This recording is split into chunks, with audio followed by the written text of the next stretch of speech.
আমার নাম তাসমিয়া। ঢাকার একটি বিশ্ববিদ্যালয়ে পড়ি, ছুটিতে গ্রামে এসে থাকি আমাদের দাদা-দাদির বাড়িতে। সেখানে অনেক আত্মীয় আসে, কিন্তু আমার চোখ আটকে গেছে শিউলি চাচির দিকে। আমরা দূর সম্পর্কের আত্মীয় হলেও তার উপস্থিতিতে কিছু অদ্ভুত শানিত আনন্দ বোধ হচ্ছিল। এক বিকেলে উঠোনে চা খাচ্ছিলাম, সে পাশে এসে বসল। তুমি তো শহুরে মেয়ে, গ্রামে এসে কেমন লাগছে? সে হেসে বলল। আমি বললাম, ভালোই লাগছে, কিন্তু অপরিচিত মনে হয় কি তার হেসে বলার ভঙ্গি মনে গেঁথে গেল। পরের কয়েকদিনে আমরা একসাথে পুকুর পাড়ে হাঁটতে গেছি, বই নিয়ে বসেছি গাছের নিচে। কথায় কথায় বুঝতে পারতাম তারও চোখে কিছু অনুভূতি আছে, ভালোবাসা না, কৌতূহল না, কিছু অদ্ভুত টান। কিন্তু কেউ যেন কিছু না বোঝে, তাই আমরা নীরবতায় একে অপরকে বুঝেছি। একদিন সন্ধ্যায় সে বলল, তাসমিয়া, তুমি কি কখনো ভেবেছ মানুষের অনুভূতি সবসময় সঠিক হয়? আমি চুপ করেছিলাম, উত্তর দিতে পারিনি। সেদিন রাতে রুবেল ভাই আমাদের দিকে সন্দেহের দৃষ্টি দিচ্ছিল। মনে হচ্ছিল আমাদের এই ছোট্ট মনের টান কেউ জানলে হয়তো ঝড় উঠবে। পরের দিন সে আমাকে বলল, তুমি আর চাচি কি নিয়ে এত কথা বলো? আমি হেসে বললাম, শুধু পড়াশোনা আর গ্রামের গল্প। সে হেসে বলল, আচ্ছা, আমি কাউকে বলবো না, তবে সাবধান থেকো। খুব মনে হচ্ছিল আমাদের মনমনের টান যেন ধীরে ধীরে বড় হয়ে যাচ্ছে, কিন্তু কোনো ঝুঁকি ছাড়া প্রকাশ করা যায় না। সেই ছুটি শেষে আমাদের বিদায়। ঢাকায় ফিরে আসার সময় চোখের কোণ দিয়ে আমরা একে অপরকে দেখেছি, মৃদু হাসি ও দৃষ্টি বিনিময়। মনে হচ্ছিল আমাদের প্রেম শুরু হয়েছে, নীরব, সংযমী, কিন্তু গভীর। আমরা জানি সামাজিক নিয়ম মেনে চলতে হবে, তবুও সেই অনুভূতি থাকবে চিরকাল। ঢাকায় ফিরে আসার পর মনে হচ্ছিল শিউলি চাচির উপস্থিতি আরও কাছে চলে এসেছে। কলেজের ব্যস্ত জীবনের মাঝেও আমি তার কথা বারবার মনে করি। আমরা ফোনে বা বার্তায় কথা বলতাম না, শুধু মাঝে মাঝে ছোট ছোট চিঠি লিখতাম, নীরব ভালোবাসার ভাষা। চিঠিগুলো পড়তে পড়তে আমার হৃদয় অদ্ভুতভাবে তাড়িত হতো। একদিন ছুটিতে আবার গ্রামে যাওয়ার কথা ছিল। গ্রামে পৌঁছে দেখি শিউলি চাচি উঠোনে বসে বই পড়ছে। আমার দেখামাত্র তার চোখে হালকা হাসি ফুটল। আমরা একে অপরকে চুপচাপ দেখেছি, কোনো শব্দ ছাড়া। সেই নীরব দৃষ্টি দিয়েই আমাদের গল্প এগোচ্ছে। কিছু সময় ধরে আমরা পুকুর পাড়ে হাঁটতে গেলাম। হাওয়া বইছে, পাখির ডাক ভেসে আসছে। আমি অনুভব করলাম হৃদয় একে অপরের দিকে টানছে, কিন্তু কোনো কথাই বলা হচ্ছে না। প্রতিটি চেয়ে দেখা, প্রতিটি হালকা হাসি, প্রতিটি নিঃশব্দ আলাপ যেন আমাদের প্রেমকে গভীর করছে। মনে হচ্ছিল আমাদের ভালোবাসা এমন এক ধরনের বন্ধন, যা প্রকাশ পেলে সমাজের চোখে ভুল বোঝা হবে, তাই নীরব থাকাই সেরা। ছুটির দিনগুলো অতিক্রম করতে করতে আমাদের মধ্যে কিছু ছোট ছোট চ্যালেঞ্জও আসছে।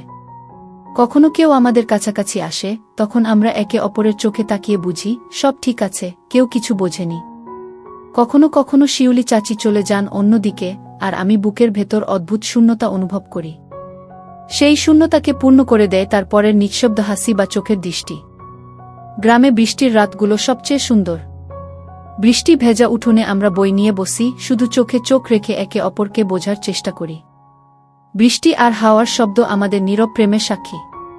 কখনো মনে হয় যদি কেউ আমাদের চোখে চোখ রাখা বা হালকা হাসি বুঝে ফেলে, পুরো গ্রামীণ পরিবারে কেমন কাকতালীয় বিভৎসতা তৈরি হবে। কিন্তু আমরা হাল ছাড়িনি। প্রতিটি দিন শেষ হলে আলাদা হতে হয়। ঢাকায় ফেরার পথে মনে হয় আমরা এত কাছাকাছি থেকেও একে অপরকে নীরবে ভালোবাসছি। চিঠি, চোখের দৃষ্টি, ছোট ছোট হাসি, সব মিলিয়ে আমাদের প্রেম ক্রমেই গভীর হচ্ছে। আমরা জানি সামাজিক নিয়ম মেনে চলতে হবে, তবুও এই নীরব প্রেম চিরকাল থাকবে।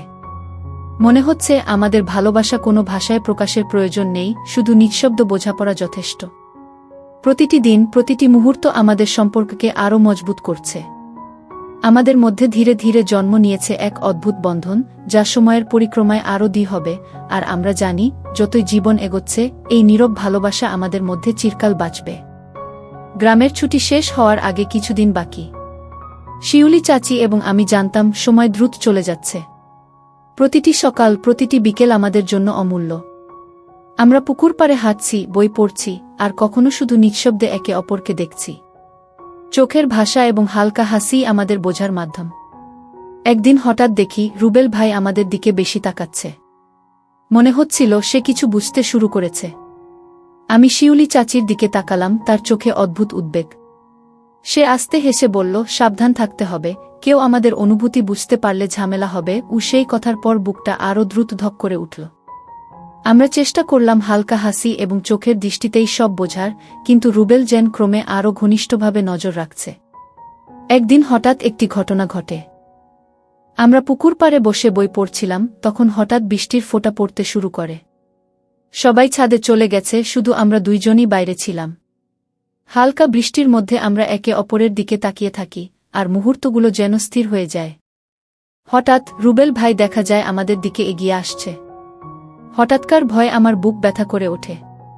শিউলি চাচি হাত আমার দিকে বাড়িয়ে নীরবে ধরলেন। আমরা একে অপরকে বোঝার চেষ্টা করলাম। রুবেল এগিয়ে আসার সঙ্গে সঙ্গে আমরা দ্রুত বইগুলো তুলে নিয়ে ঘরের দিকে দৌড়ালাম, আর ভেতরের দৃষ্টি বিনিময় বলল, সব ঠিক আছে, ভয় পেও না। রুবেল সেই মুহূর্তে শুধু হেসে চলে গেল, কিন্তু আমার মনে ভয় আর উত্তেজনার মিশ্র অনুভূতি হল। মনে হচ্ছিল আমাদের নীরব প্রেম কতটা ফ্রেজাইল, কেবল একটি চোখে চোখ পড়লেই সব ফাঁস হতে পারে। ছুটির শেষ দিনগুলোতে আমরা আরও সাবধানে চলেছি। চিঠি, চোখের ভাষা, নিঃশব্দ আলাপ, সব মিলিয়ে আমাদের সম্পর্ক আরও গভীর হয়েছে। প্রতিটি বিদায়ের সময় চোখের দৃষ্টি বিনিময় আমাদের মনে করিয়েছে, এই নীরব ভালোবাসা কোনো একদিন প্রকাশ পাবে না, কিন্তু চিরকাল থাকবে। আমরা জানি সামাজিক নিয়ম মেনে চলতে হবে, তবুও আমাদের হৃদয়ে সেই বন্ধন শক্তভাবে বেঁচে আছে। ছুটির শেষ কয়েকদিন বাকি। প্রতিটি দিন যেন আমাদের জন্য অমূল্য হয়ে উঠেছে। শিউলি চাচি এবং আমি পুকুর পাড়ে হাঁটছি, বই পড়ছি, অথবা শুধু নিঃশব্দে একে অপরের চোখে চোখ রাখছি। চোখের ভাষা, নিঃশব্দ হাসি, সব মিলিয়ে আমাদের নীরব প্রেম আরও গভীর হচ্ছে। একদিন হঠাৎ দেখি গ্রামের নতুন স্বাগত অতিথি হিসেবে আমাদের বাড়িতে এসেছে চাচার এক পরিচিত বন্ধু, মণি মামা। তার সঙ্গে রুবেল ভাইও আছেন। মণি মামা এমন একজন যে খুব লক্ষ্য করে এবং অনেক কিছুই বুঝতে পারেন। প্রথমে মনে হল সে কেবল গল্পে ব্যস্ত, কিন্তু ধীরে ধীরে চোখের কোণ দিয়ে আমাদের দিকে নজর রাখছে। হঠাৎ অনুভব করি আমাদের নীরব টান রয়ে গেছে মাত্র চোখে চোখে। হালকা হাসি, বইয়ের পাতা উল্টানো, সবকিছু যেন খেয়াল করছে। শিউলি চাচি আমাকে দেখলেন, তার চোখে উদ্বেগ, আর সে নিঃশব্দে বললেন, সাবধান থাকতে হবে, কেউ যদি আমাদের অনুভূতি বুঝে ফেলে, পুরো গ্রামীণ পরিবারে ঝড় উঠতে পারে। আমি চুপ করে থাকি, কিন্তু বুকের ভেতর অদ্ভুত উত্তেজনা আর ভয় মিশে যাচ্ছে। পরের দিন সকালে আমরা পুকুর পাড়ে হাঁটছিলাম। হঠাৎ বৃষ্টির ফোঁটা পড়তে শুরু করে। চারপাশ নীরব, শুধু হাওয়া আর পাখির ডাক। আমরা নিঃশব্দে একে অপরের দিকে তাকাই। সে সময় দেখি রুবেল ভাই হঠাৎ আমাদের দিকে এগোচ্ছে, আর সঙ্গে মণি মামা। বুকের ভেতর ধক করে ওঠে। শিউলি চাচি দ্রুত হাত বাড়িয়ে আমার হাত ধরে ধরলেন, আর আমরা দুজনই দৌড়ে ঘরের দিকে। দৌড়ানোর সময় চোখের দৃষ্টি দিয়ে বোঝাচ্ছিল, সব ঠিক আছে, ভয় পেও না। রুবেল এবং মণি মামা কিছু বুঝতে পারলেন না, শুধু হেসে চলে গেলেন, কিন্তু সেই মুহূর্তে আমাদের হৃদয় অস্থির হয়ে উঠল। তারপরও আমরা বুঝতে পারলাম আমাদের নীরব প্রেম কতটা ফ্রেজাইল। যে কোনো মুহূর্তে এক ভুল চোখের দৃষ্টি, এক ভুল কথা, সব ফাঁস হয়ে যেতে পারে। বাকি ছুটির দিনগুলোতে আমরা আরও সাবধানে চলেছি। প্রতিটি ছায়া, প্রতিটি দৃষ্টি, প্রতিটি হাসি আমাদের সম্পর্ককে আরও গভীর করে তুলছে। যখন বিদায়ের দিন আসে, ঢাকায় ফেরার সময় চোখের কোণ দিয়ে একে অপরকে দেখাই, মৃদু হাসি এবং নিঃশব্দ বিদায়ের অনুভূতি। মনে হচ্ছে আমাদের প্রেম চিরকালই থাকবে, নিঃশব্দ, সংযমী, কিন্তু গভীর। আমরা জানি সামাজিক নিয়ম মেনে চলতে হবে, তবুও সেই সম্পর্কের বন্ধন আমাদের হৃদয়ে অটুট। প্রতিটি চিঠি, চোখের ভাষা, নিঃশব্দ আলাপ আমাদের নীরব প্রেমকে আরও দ্বিগুণ করছে। আমরা জানি যতই জীবন এগোচ্ছে, এই নীরব ভালোবাসা চিরকাল বেঁচে থাকবে। প্রতিটি মুহূর্ত, প্রতিটি দেখা আমাদের মনে করিয়ে দিচ্ছে, সত্যিকারের ভালোবাসা কখনো ভাষার প্রয়োজন হয় না, নিঃশব্দেও তা প্রকাশ পায়। ঢাকায় ফিরে এসে জীবন আগের মতো ব্যস্ত হলেও মনে যেন শিউলি চাচির কথা বারবার ঘুরপাক খাচ্ছে। চিঠি, ছোট ছোট বার্তা, চোখের দৃষ্টি, সবকিছু এখন আমার জীবনের অংশ হয়ে গেছে। আমরা দুজনেই জানি সামাজিক নিয়ম মেনে চলতে হবে, তাই প্রকাশ্যে কোনো কথা বলা যায় না। প্রতিটি সন্ধ্যা, প্রতিটি রাত আমাকে তার কথা মনে করিয়ে দেয়। একদিন কলেজ থেকে ফিরে দেখি তার চিঠি এসেছে, নিঃশব্দে মনের কথাগুলো লেখা। পড়তে পড়তে চোখ ভিজে গেছে, কারণ প্রতিটি শব্দে তার আবেগ ফুটে উঠেছে। আমি লিখি উত্তর, কিন্তু সংযম রেখেই। আমরা একে অপরকে চিঠি এবং বার্তার মাধ্যমে বোঝাই, চোখে চোখ রাখি, আর মাঝে মাঝে ফোনে হালকা স্বর শুনি। প্রতিটি মুহূর্ত যেন আমাদের সম্পর্ককে আরও গভীর করছে। সময়ের সঙ্গে সঙ্গে বুঝতে পারি আমাদের নীরব প্রেম কোনো ঝুঁকি ছাড়া শক্তিশালী হয়ে উঠছে। একদিন ছুটির সময় আবার গ্রামে গিয়েছি। পুকুর পাড়ে হাঁটতে হাঁটতে বৃষ্টি নামল। চারপাশ নীরব, শুধু হাওয়া বইছে। আমরা একে অপরকে চোখে চোখে বুঝলাম কোনো শব্দ ছাড়াই। মনে হলো এই মুহূর্তই আমাদের সবচেয়ে প্রিয়। বিদায়ের সময় আমাদের চোখে চোখ মিল, নিঃশব্দ বিদায়। ঢাকায় ফেরার পথে মনে হলো আমাদের প্রেম চিরকাল থাকবে, নিঃশব্দ, সংযমী কিন্তু গভীর।